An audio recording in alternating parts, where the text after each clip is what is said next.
দেখছেন BNA news, সবার সাথে সবার পাশে।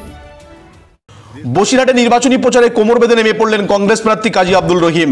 উত্তর চব্বিশ পরগনা জেলার বসিরহাট লোকসভাতে এবারে লোকসভা নির্বাচনে চতুর্মুখী প্রতিদ্বন্দ্বিতা হবে বলে যেমন বিষয়টি স্পষ্ট, ঠিক তেমনি হেভিওয়েট প্রার্থীরা সকলে দৃঢ় বিশ্বাসের সঙ্গে সংবাদ মাধ্যমের কাছে জানাচ্ছেন তারা জয়লাভ করবেন। কিন্তু বসিরহাট কেন্দ্রে কার দখলে থাকবে এই সমীক্ষাটি স্পষ্টভাবে ফুটে না উঠলেও শাসক দলের প্রার্থী অভিনেত্রী নুসরাত জাহান, সিপিএম প্রার্থী, বিজেপি প্রার্থী, পাশাপাশি গত সোমবার থেকে নির্বাচনী প্রচারে নেমে পড়েছেন বসিরহাট লোকসভা কেন্দ্রের কংগ্রেস প্রার্থী কাজী আব্দুল রহিম দিলু।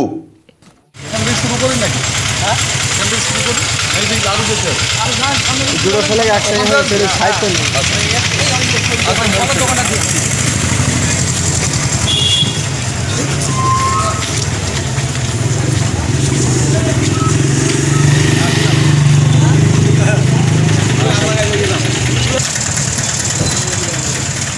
শুরু করে এখান থেকে আগে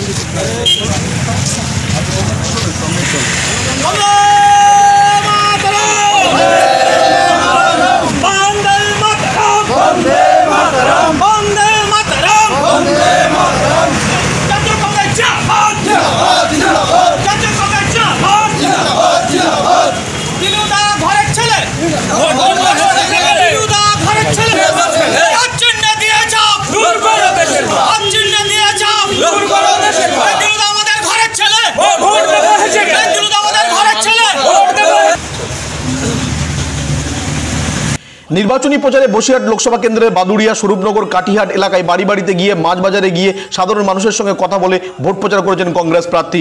সোমবার তিনি নির্বাচনী প্রচার করেন হাড়োয়া বিধানসভার বিস্তীর্ণ এলাকায়। তার নির্বাচনী প্রচারে কংগ্রেস কর্মী সমর্থকদের উপচে পড়া ভিড় ছিল চোখে পড়ার মতো। নির্বাচনী প্রচারের মাঝে সংবাদ মাধ্যমকে কাজী আব্দুল রহিম জানান, মানে 12 মাসে বাড়ি পাতা দই খায়, সঙ্গে অল্প একটু চিড়ে, কলা, কখনো কখনো রুটি। আজকে একেবারে বাড়ি পাতা দই, একটু ফল, কলা আর চিড়ে খেয়ে বেরোবে। মূলত আপনি তো একজন বিধানসভার বিধায়ক, তো আপনাকে তো ইস্তফা দিতে হবে, কবে দেবেন?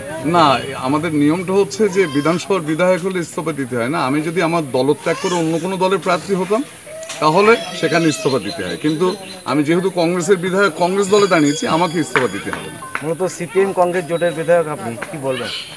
আমার এবার সিপিএম পাস করেন তাদের ব্যাপারে এই বিষয়ে আমার কোনো মন্তব্য করার আমার কোনো সাজে না। আর দ্বিতীয়ত, এই নির্বাচনটি হচ্ছে দেশের জন্য। কংগ্রেস দল জাতীয় দল এবং ভারতবর্ষে এই বিজেপির শাসনের অবসান ঘটাতে গেলে একমাত্র জাতীয় কংগ্রেস ছাড়া কেউ পারবে না। তার কারণ জাতীয় কংগ্রেস ছাড়া তো কোনো সরকার গঠন হবে না। এই নির্বাচনটা আমাদের কাছে, বিশেষ করে আমরা কংগ্রেসের যারা সৈনিক, আজকে দল মনে করেছে যে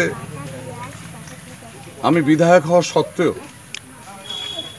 বসিরহাটে এই নির্বাচনের লড়াইয়ের জন্য আমাকে নিশ্চিত তার উপযুক্ত ভেবেছেন, সেই জন্য দল দাঁড় করিয়েছেন। আমি দলের প্রার্থী, কিন্তু বসিরহাটের মানুষ হিসেবে আমার দৃঢ় বিশ্বাস আমি বসিরহাটের মানুষের কথা বলার জন্য মূলত আপনি ভারতবর্ষের পার্লামেন্টে বিরোধী কাকে ভাবছেন? দেখুন, বিরোধী পক্ষে কার সঙ্গে লড়াই, নিশ্চিতভাবে সমস্ত প্রার্থীরাই তারা জেতার জন্য দাঁড়ায়। সকলেই শক্তি আছে, লড়াই হবে, তবে সিদ্ধান্ত নেবেন কিন্তু মানুষ।